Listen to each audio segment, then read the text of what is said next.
2024 সালে এসে 1971 সালের 14ই ডিসেম্বর যেভাবে পাকিস্তানি সেনাবাহিনী এবং তাদের সংশ্লিষ্ট সমস্ত দেশীয় গোষ্ঠীরা রাজাকার আল বদর আল শামস বাহিনী তারা যেভাবে বাংলাদেশের বুদ্ধিজীবীদের হত্যা করেছে, বাছাই করে করে টার্গেট করে করে তাদের বাড়ি থেকে ধরে নিয়ে এসে হত্যা করেছে।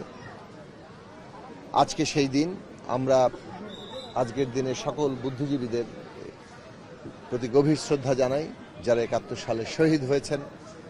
আমরা একই সাথে বাংলাদেশের এই রাষ্ট্রপত্তনে আমাদের স্বাধীনতা সংগ্রামে সকল শহীদের প্রতি আমাদের গভীর শ্রদ্ধা জানাই। 1971 সালে একটা এই রক্তক্ষয়ী যে স্বাধীনতা সংগ্রাম, সেখানে মানুষের জন আকাঙ্ক্ষা ছিল সাম্য, মানবিক মর্যাদা, সামাজিক ন্যায় বিচার প্রতিষ্ঠা।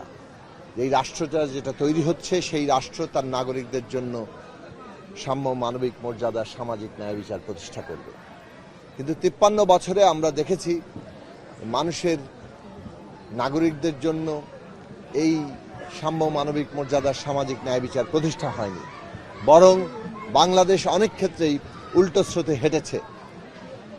এবং শেষ পর্যন্ত আমরা দেখলাম শেখ হাসিনার নেতৃত্বে একটা ফ্যাসিস্ট রাষ্ট্র ব্যবস্থা বাংলাদেশের জনগণের উপর চাপিয়ে দেওয়া হয়েছে। কি ভয়ঙ্কর শাসন হয়েছে, গুম, খুন, হত্যাযজ্ঞের মধ্য দিয়ে আমরা দেখেছি আমাদের দেশের অর্থনীতি কিভাবে লুণ্ঠন হয়েছে।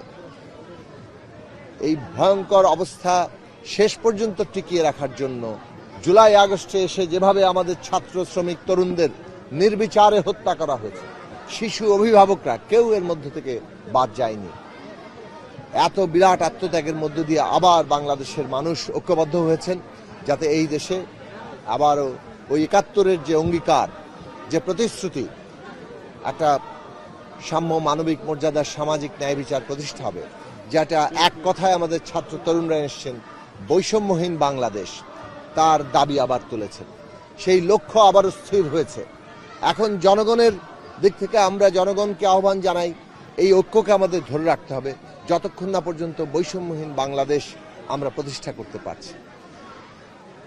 বাংলাদেশে এইবারের সবচেয়ে গুরুত্বপূর্ণ দিক হচ্ছে 72 সালে যে রাষ্ট্র ব্যবস্থাটা পত্তন করা হয়েছে সংবিধানের মধ্য দিয়ে, এবং রাষ্ট্রের বিভিন্ন প্রতিষ্ঠানগুলো যেটা আগের পাকিস্তানি রাষ্ট্রের প্রতিষ্ঠানের ধারাবাহিকতা, সেগুলো বদল করার তেমন কোনো উদ্যোগ নেয়নি, বরং সংবিধান এমনভাবে ক্ষমতা কাঠামো তৈরি করেছে যেখানে সমস্ত ক্ষমতা একজন ব্যক্তির হাতে কেন্দ্রীভূত করা হয়েছে। 53 বছরে অনেক লড়াই হয়েছে, 90 সালেও লড়াই হয়েছে, কিন্তু এই যে সংবিধানের ক্ষমতা কাঠামোর বদল, রাষ্ট্রের প্রতিষ্ঠানগুলোর সংস্কার এবং তার মধ্যে ক্ষমতার ভারসাম্য আনা, আইনের সংস্কার করা, এই প্রশ্নগুলো রাজনৈতিক সংগ্রামে আমাদের কেন্দ্রীয় বিষয়ে পরিণত হয়নি। এইবারের গণ অভ্যুত্থানের প্রধান বিষয় হচ্ছে যে এই রাষ্ট্র ব্যবস্থা বদল করতে হবে, প্রতিষ্ঠান, আইনের সংস্কার করতে হবে এবং একটা গণতান্ত্রিক সংবিধান প্রতিষ্ঠা করতে হবে যেখানে ক্ষমতায় যারা যাচ্ছে তারা জবাবদিহিতাহীন থাকতে পারবে না, তাদেরকে জনগণের কাছে জবাবদিহিতা করতে হবে, সেই কাঠামো তৈরি করতে হবে। আজকে সেই লক্ষ্যে বাংলাদেশ এগিয়ে যাচ্ছে। আমরা আশা করি অন্তর্বর্তী সরকার এই যে বাংলাদেশের মানুষের আকাঙ্ক্ষা, সে অনুযায়ী একটি গণতান্ত্রিক বাংলাদেশ, সেটা প্রতিষ্ঠার পথটাকে সুগম করবে, সেইটাকে আরো এগিয়ে নিয়ে যাওয়ার ক্ষেত্রে সবাইকে সহায়তা করবে এবং রাজনৈতিক দলগুলো ন্যূনতম গণতান্ত্রিক বাংলাদেশ প্রতিষ্ঠার ক্ষেত্রে যে ঐক্য, সে ঐক্য বজায় রাখবে। কেননা ফ্যাসিস্টরা এখনো তৎপর আছে, তাদের দেশি বিদেশি দোসররা তৎপর আছে। আমরা দেখছি যে তারা ভারতে আশ্রয় নিয়ে সেই দেশের গণমাধ্যম এবং তাদের সরকার, রাজনৈতিক দল, সেগুলোর সহযোগিতা নিয়ে তারা বাংলাদেশকে অস্থিতিশীল করার চেষ্টা করছে, বাংলাদেশকে এমনভাবে চিত্রিত করার চেষ্টা করছে সারা দুনিয়ার সামনে যেটা সম্পূর্ণভাবে ভিত্তিহীন এবং মিথ্যা। বাংলাদেশে মানুষের অধিকারের জন্য বাংলাদেশ কাজ করছে। সুযোগ সন্ধানীরা, ফ্যাসিবাদের দোসররা এই দেশে নানাভাবে মানুষের নিরাপত্তা বিঘ্নিত করছে। হিন্দু সম্প্রদায় কিংবা অন্য সম্প্রদায়, ধর্মীয়, জাতিগত অর্থে কোথাও কোথাও ঘটনা ঘটছে, কিন্তু সেই ঘটনাগুলোকে বিচার করার জন্য এই সরকার কাজ করছে। আমরা দেখতে পাচ্ছি যে সম্পূর্ণ মিথ্যা তথ্য দিয়ে নানাভাবে আন্তর্জাতিক পরিসরে বাংলাদেশকে চিত্রিত করার চেষ্টা করছে।